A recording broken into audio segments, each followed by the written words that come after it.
Welcome to the Measure Success podcast, where I talk with top leaders about effective strategies that inspire success. Today, really excited to have with us our guest, Bill Carmody. He is not only a TEDx speaker, he's an author of 2 books, getting ready to have a 3rd book, 3 Rules of Marriage, Online Promotions, Winning Strategy and Tactics. He has a 3rd book coming out soon. We're not going to talk about that quite yet because it's still not released, but you're getting ready. I love this. She was like, Carl, I've been busy all weekend because I'm getting ready to go to Amazon and then go to the Andes, right? So why in the heck are you doing something crazy like that? Thank you, Carl. First of all, I appreciate being on your podcast. Always a pleasure. I will tell you, this is one of those once in a lifetime trips. I'm an international traveler. I've been all over the world already, but this is really special. I get to go into the Amazon rainforest in Ecuador with 12 other beautiful CEOs and the best-selling author, Lynn Twist. She's the best-selling author of The Soul of Money. And it's really where my soul is. It's like figuring out how to actually connect with people around eradicating their scarcity and tapping into their infinite abundance. So that's what this trip is all about for me. Okay, so what is your biggest fear on this trip? You know what? I have no fears on this trip. I want to be serious about this. It's possible that I could be bit by a rattlesnake, or that there could be something, big medical issue that I have to be airlifted out. Of course, that's possible. But the thing is I feel like I'm being called into the rainforest, which means I'm getting this once in a lifetime opportunity. And I mean it from a once in a lifetime, how often do we get to actually speak to and connect with the indigenous cultures of the Amazon rainforest, let alone with a fellow best-selling author, let alone with other CEOs that are trying to actually end world hunger. These are cool things. So I'm not afraid of any of this. I'm super excited for what's possible in all this, So you're not worried about the anaconda wrapping themselves around you. Spiders, honestly, is what scare me more. Those are the type of things that would freak me out, seeing those massive spiders. But let's hope neither one of those things. Carl, I told you, I'm a 5th degree black belt. I can handle myself.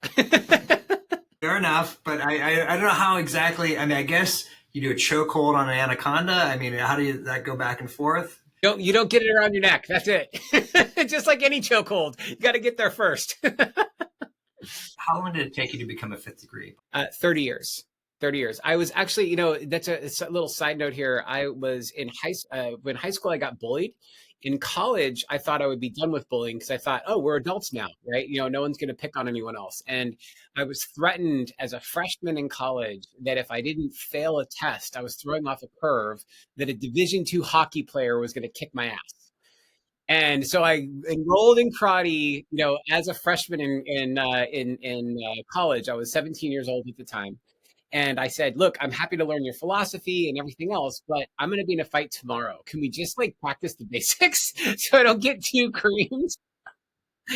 And, they told me, they taught me a bunch of techniques, but they said, look, just make sure you're in a public place, be really loud when it's going down so everyone is paying attention, and someone will break up the fight. It won't go too bad, so definitely do those things. And so I did. I used all these techniques.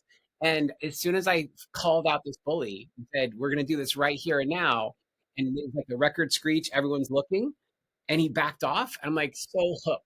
I'm this is great. Since I've become a black belt, I've been in only 3 instances, and I've never had to actually fight anyone. So I used to get punched a lot as a kid. And now it's I'm not looking for fights by any stretch, but I've never had to back down because I know how to handle myself. And there's something about that dead eye when someone knows it's going to go down and I'm not afraid. That lack of fear terrifies bullies because they're used to people running. And so that's it. So I came for the self-defense and I stay for the philosophy. I'm in the best health of my life this year. And it's been that way for the last several years. So I'm good. That is fantastic. And I love that story. I think what you said there is brilliant and probably not known by many people. And I'm saying this and not that I've met that many, Bill, and I want to make clear of this, but some of the greatest, like a SEAL operator as an example, right? Or anybody at the top of their game, especially people in martial arts. And there's this really interesting humility and confidence, right, that comes from the process, right, of how long you've been humbled, right, through the process to get to there. And then the irony though is that just by mere confidence is you actually haven't had to use it, right? It's one of those weird things of, and I'm not one of them for those who are concerned of like, when you get trained for concealed permit, right? Pretty much the entire course is, and I have taken the course, the entire course is, this is how to avoid, right? This is how to avoid danger. This is how to make sure you get out of situations so you never ever have to, right? Pull out your gun in self-defense, right? Yeah. Yeah, exactly. Well, Carl, it's funny, but I'll take this full circle to business. Isn't that what business is all about? Like, I know we're talking about martial arts and concealed weapons, but it's also true in any business context. Like, if you are humble and you really care about your customers more than anything else in the world, like they can tell. And that authenticity comes through. And from that, it is where people want to work with you. They want to work with you because they can see your authenticity. And the people that are out there banging the drum the loudest and trying to beat their chest and say how awesome they are, no one wants to talk to them. So that humility you're talking about is a core principle in everything I do.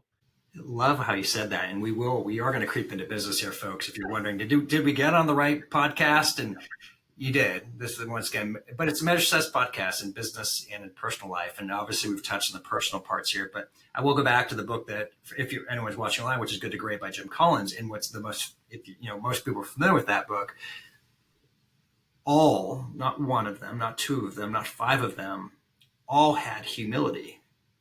The ego, the company was more important than themselves. As a matter of fact, if anything, they were more introverted than they were extroverted.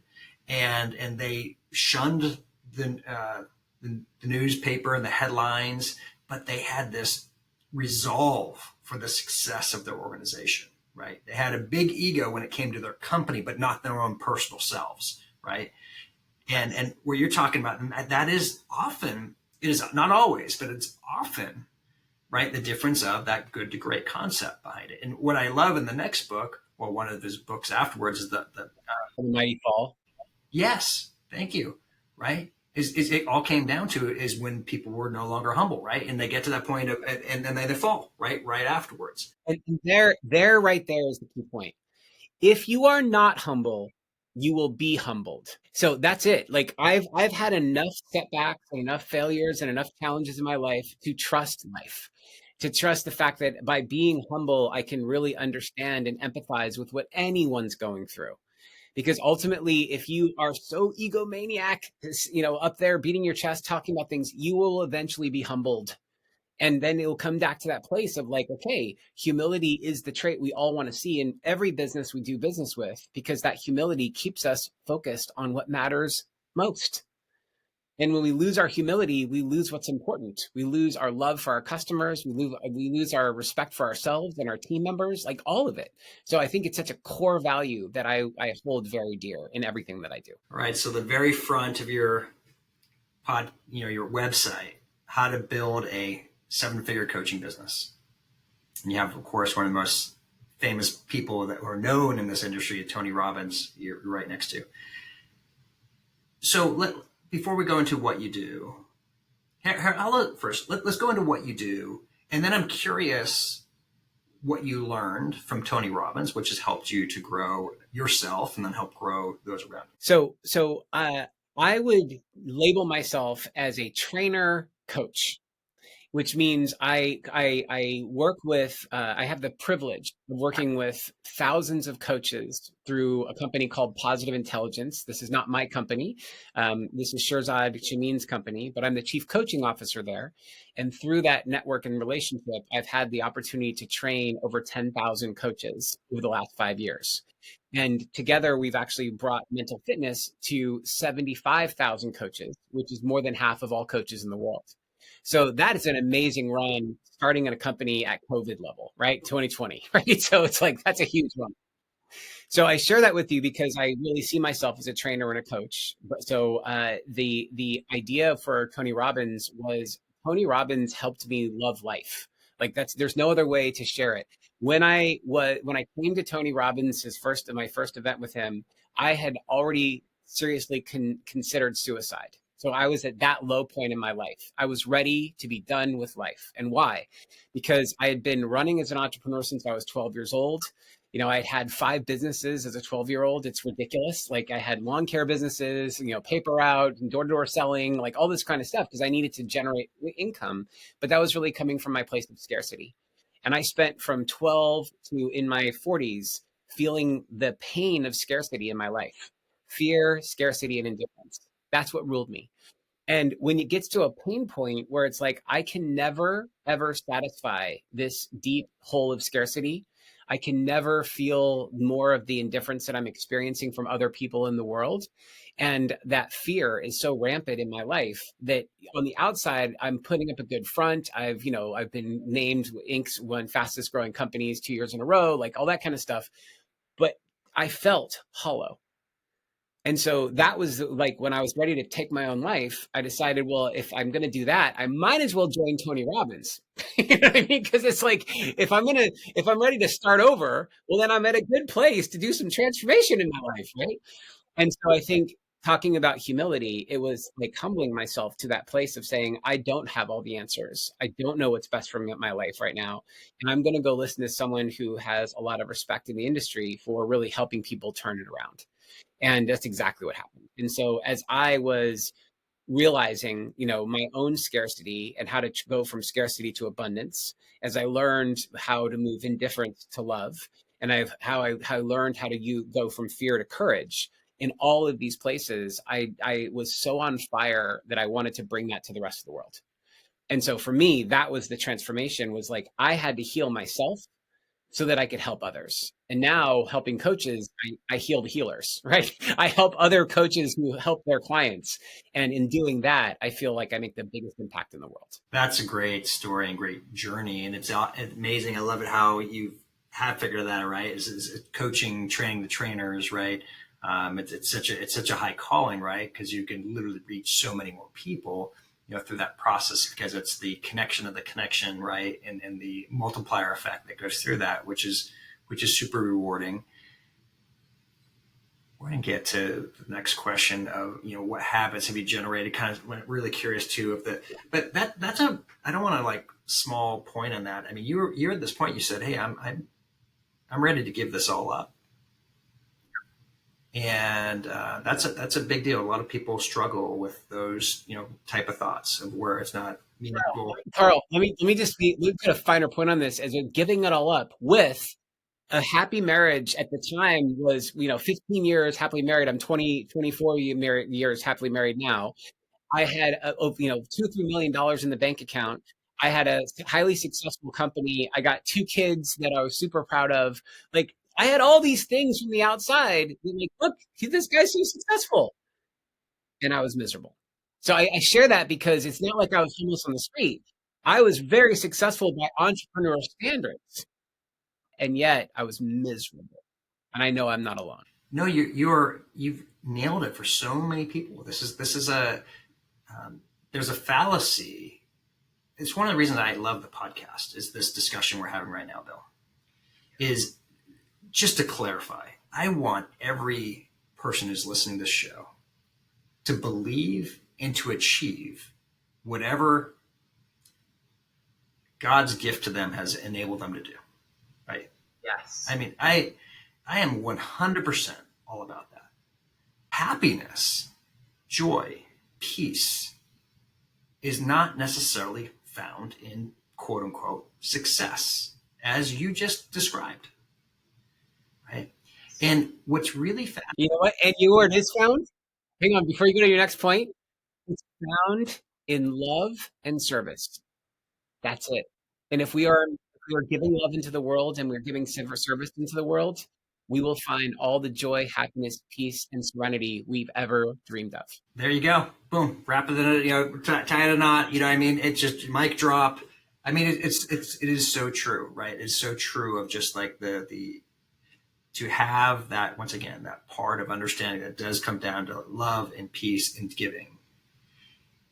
And the reason why I'm mentioning this is because of where you're at and what you've gone through. Is it's really fascinating to me when we have guests and where there's those who are trying to get to that number, whatever number it is in their head. of success. Could be. And by the way, they won't be happy when they do. But we totally care about that. That's what we're getting at, right? Right. But they get there. They get to that destination. And once again, let's get to that destination.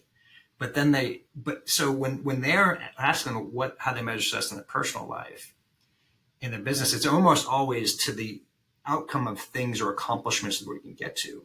But when I've talked to somebody who's gotten to the point just like you were, money in the bank, happy marriage, children, right? These are the things, especially the American dream. This is like for so many of us, right? Because that's having peace in well, let me clarify. It's not peace. It's a perception of what we're supposed to be at. And then the reality is it doesn't mean you are happy. It doesn't mean you're at where you're supposed to be. And that's why it's really fascinating of when you talk to people who've already arrived and they figured that out, their answers, how do they measure success in their personal life, is so much different to those who haven't gotten to quote unquote their first destination where they believe of what success is. So how do you, when you're working with people, to help find that success, true meaning earlier in the process, right? Rather than waiting till we hit our head and it's like, oh my gosh, it didn't matter. It didn't matter anyways, right? Yeah. And that's it. I mean, I've watched so many people go their entire careers, and I'm talking people in their 60s and 70s. And only then, in quote unquote retirement, they realize they've wasted their life. I never want to go there. And anyone I coach or support or train, that's my first thing is you don't want to go to retirement or to your grave having never lived your purpose. And that's the thing. People go from paycheck to paycheck or even successful. I built a $25 million company. Woohoo! Awesome. But what kind of impact are you making in the world? And do you love what you do? And are you of service? From a place of love and service, I can tell you everything you need to know about a person, right? If someone's out there making tons of money, but they don't feel like they're giving love to the clients that they serve, or that they don't feel like they're giving service to the people that really deserve it, like they're miserable. I know they are. I don't need to ask anything else. And now when I realize like this is the whole game, like the idea of being of service means what's my best use? What kind of impact can I make? And for those people that are listening to this saying, I don't know, which is totally fair, the way knows the way. Let me explain. You don't have to know the way. You just have to trust that when I'm giving love and service to the world, the way will be revealed. And I have to trust that the way will be revealed. And I have to be okay with when the way shows up in a way that I wasn't expecting, that I'm going to be willing to go where I'm called. So going full circle back to the rainforest, I got this invitation 2 weeks ago. I wasn't ready to go to the Amazon rainforest. This wasn't something I planned out for 6 months or a year. When a best-selling author who I highly respect invited me to come to the rainforest with her, you say yes and you figure it out because the way knows the way. I don't know the way. I know that by going with her and her 12 CEO friends that are like raising hundreds of $1 millions to end world hunger, something ridiculously cool is going to happen. And I'll share with you when I know what it is. I'll tell you. What I know is spend the time, make the investment, be of service. So, Bill, we're going to clearly have to have a post podcast where you get to talk about your stories, and your third book, of course, I'm sure will be well on its way of knowing when it's going to get released. And then you have also coming up, you have this trip with your daughter, I believe you said. You're getting ready to travel the world as well, right? So how long is that trip planned? How many countries you're going to? Full year. So I've never taken more than 2 weeks off my entire life. Like even during summers, like I said, I always worked. I always did something. I always had some hustle going on. And my daughter Violet is finishing high school in June of 2025. And the very next week, July 1st of 2025, we are heading off to Dublin, Ireland, kicking off a cool workshop at Google headquarters with any of our positive intelligence coaches that are interested. We'll have a fun event there. And then we're going to travel around the world for a full year. So like Europe, Asia, South America, Australia, New Zealand, all of it. And what I'm actually doing is I'm working on my website so that anyone who is interested in connecting with me across the world will have the opportunity to do so. I'm going to put my whole calendar up there and say, I'm going to be in Germany at this time, in France at this time, Vietnam at this time, Australia at this time. If someone wants to meet, I will meet with them.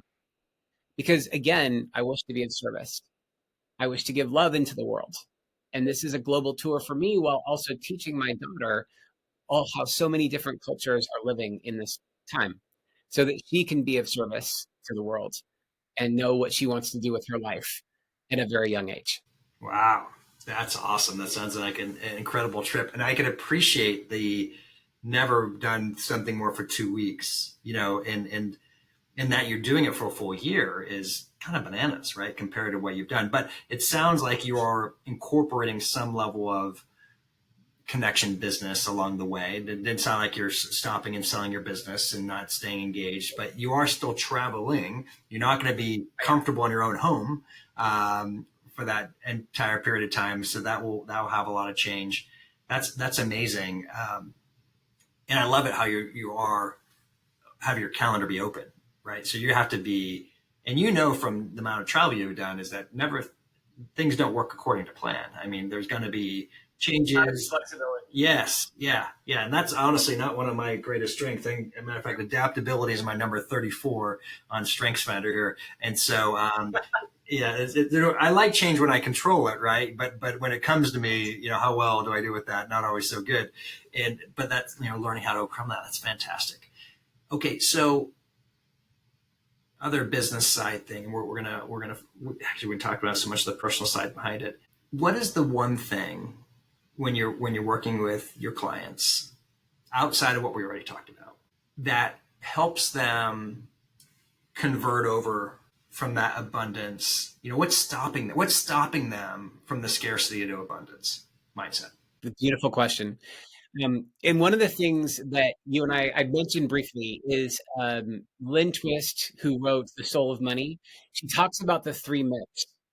And I had always known this intrinsically, but she put it together in such beautiful language that I want to attribute this to her because it has been the game changer of shifting people from scarcity to abundance. Okay. The three lies or the three myths. Number one is that more is better. It's not. Chasing more will never get you the fulfillment you think it will. Right. Number two, that it's a zero sum game. That whatever I make, I take away from somebody else. And so that there's limited resources. There's not. There's unlimited resources in the world, but our perception that it's zero sum, meaning whatever I receive, I have to take from somebody else, is the lie that keeps hungry people hungry and ultimately unfulfilled. And the third lie, the third myth here, is that this is how it'll always be. If I believe that scarcity will always be in my life, I am perpetuating that myth. Now, these three together create the illusion of scarcity that is imprisoning to all of us. It's only when we flip it around and realize that more is not better, that it's not a zero sum game, that there's an infinite abundance all around, and especially from within us, and that I have the power to change anything I choose. Holy crap! We just moved from scarcity to abundance, and it is that easy. Intellectually, we could understand exactly what I just said, and it takes a lot more to actually build the muscle behavior and the daily habits to shift into that for the rest of your life. Boy, you just perfectly about to go to the habits we're going to talk about here in just a minute. But one of the books that you talked about, you just mentioned, the book for me that really was transforming. And once again, I'm a person of faith, and I believe in a lot of different opportunity and things that are there. But it's funny still, even despite reading so consistently, we can still get locked in. I'll go ahead and do it, even though this will come out long after the election, where people get caught up in who they are based on their upbringing. I'm poor, I'm middle class, I'm upper class, right? That by definition, and I grew up, I was born by definition, on getting help from welfare and food support, right? Me too. And I was only a little bit above that, meaning we didn't have, well, we didn't have the stamps. We didn't get the stamps, but we couldn't afford anything. You know what I mean? It was constantly scraping. I actually experienced food scarcity as a child, right? Like, so right there with you. Yep. And then I had the opportunity to get to quote unquote middle class, right? And then I found there's these what I call places of where you get comfortable, right? And interestingly enough, one of the things of saying more is not more, I think that's one of the things that happen often in quote unquote the middle class. But what's missed is if there is more opportunity for you to make a difference, why are we not using our talents more? Because life is so short, right? See, this is the thing. That's the only thing. What you're saying is the only thing. Like, I'm supposed to be of use. My highest and best use is to serve as many people in this planet before I die. And so if I think about the only thing that gives me happiness, joy, and fulfillment and peace is love and service. If I continue to come back to those two concepts, how am I being loved today? And how am I being of service today? As a service leader, I can absolutely change the world. But if I'm trying to acquire wealth for the purpose of acquiring wealth, I'm stuck in my own illusion. No, I love it. And yeah, and that's what Business Brilliant did for me is it helped Lewis Schiff, those who haven't read it. I'm so excited. I'm actually going to talk to Lewis because I just happened to connect with somebody who knew Lewis, and he's like, oh my gosh, that book changed my life. And I don't want to make it like I have this unlimited wealth. I don't, right? But I've been fortunate to be able to have a little bit more. But what was interesting is I was so comfortable in a certain point in my life where once again I was starting to get bored. See, that was my problem. Yeah. I knew I was no longer growing, and I was starting to get caught in second gear. Where I just didn't have the same energy and the same resolve, and I was getting less engaged. And I read this book, and when an opportunity happened that for the first time in a long time that enabled me to get out of where I was comfortable at, it created a whole set of new opportunities for me where I wouldn't be here talking today on this podcast if it wasn't for that book to unlock my perceived comfort, which I believed was right. So I have to share with you that Lewis Schiff is the reason that I know Tony Robbins. That's the connection. So after my company was named one of the fastest growing companies on Inc. magazine 2 years in a row, 2013, 2014, I was invited to join the Inc. Owners Council, which is Lewis Schiff's creation. And one of the events that he brought us to was a Tony Robbins event. That was the whole week that I was contemplating suicide. And I was like, well, this is great. I get to do something with Lewis and I get to try something that's going to totally change my life. And it did. So like that's how I know Lewis Schiff is through the Inc. Owners Council. And I have absolute confidence. I can say I would not be the man I am today if I didn't go to that particular event with him to Tony Robbins and have all the following experience that went afterwards. I went all in for sure. Like I bought all the programs, did all the things, all the stuff. Got to spend some quality time with Tony Robbins, interview him for his Netflix special. I'm Not Your Guru. I've had some cool experiences to be sure, but it started with Lewis Schiff, and that's why I have a high respect for that man. Very good. Well, thank you. I will definitely tell Lewis that you and I connected recently, and I'll make sure we join. But that's an awesome story, and I said I'm so excited to talk about Lewis. He has some really exciting things he's working on right now in his next part, and that's not for today's podcast. So we just have a few minutes left, Bill. What are some habits that you do now consistent? Because this is also the fallacy. The fallacy is that we're always there. We're always on top. And once again, the history of man is so clear that we're much more of a roller coaster than it is a consistent staying up, so to speak, in terms of our ideas and thoughts, because we're human. And we go back to our old habits, we go back to our old ideas, we go back to where we think we should have been or should be or could be, right? There's so many doubts that come through it.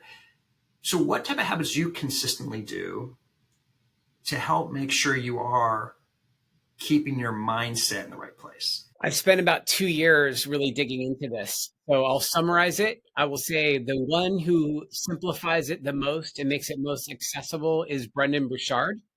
And he has his acronym MEDS-RX, which stands for meditation, exercise, diet, sleep, dash, relationships, and the X factor. X factor is whatever you're currently working on.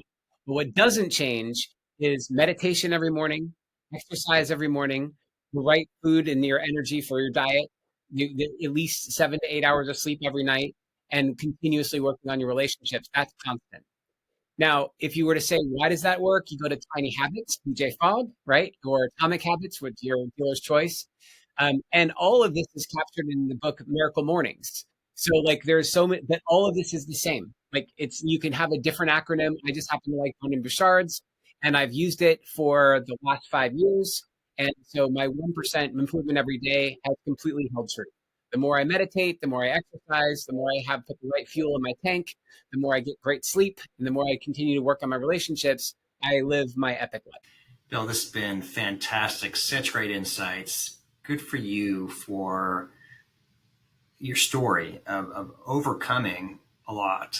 And that's no small thing what you said there. And to, thrive, right? Get to the next point. So I'll ask the question today, and maybe you've already answered. I think you have, but I'll just ask the general. So how are you measuring success today? I believe the amount of love I'm putting into the world and the amount of service that I'm putting into the world is my biggest, highest impact in the world.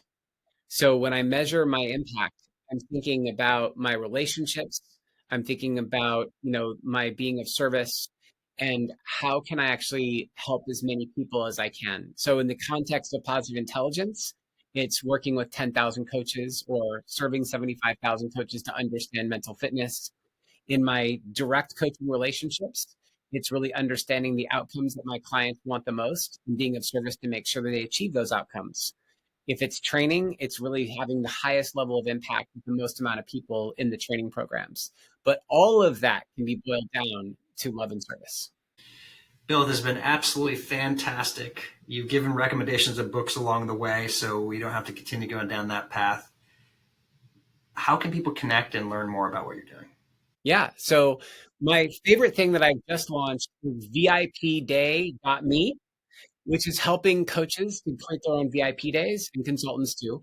But that's a whole program around helping people to create their special one-day events for their most important clients. So VIPday.me is my first place. My name is my website, billcarmody.com, or on LinkedIn. That's the social platform I'm most active on. So that's LinkedIn/in/Bill Carmody. Any of those places you can find me. Happy to connect. Bill, this is an absolutely perfect, especially based on this. I always, once again, love the podcast to see wonderful, amazing people do what they do. I'm just a blessing on you and your trip that you have coming up. I just hope it's wonderful and amazing, and with your daughter as you go through. So maybe perhaps whether it's on your trip during the year, but when you get that combination of the right spot, please reach out to us again. Love to hear how the trip was, how your world route trip. Maybe you could perhaps do it in Sydney, Australia, which is one of our favorite places in the world, or wherever you are at. Let's connect, let's re-record, and once again, wish you safe travels in the days ahead. And to whoever else is listening, once again, the reason we're so grateful we have great guests like this is because of the connections that we have, but also because you continue to listen to the Measure Success podcast. If this has been a great podcast, I encourage you to go and do reviews, go out and follow what Bill is doing, as he has said. And with that, as we always like to say, wishing you the very best and measuring your success. Have a great day.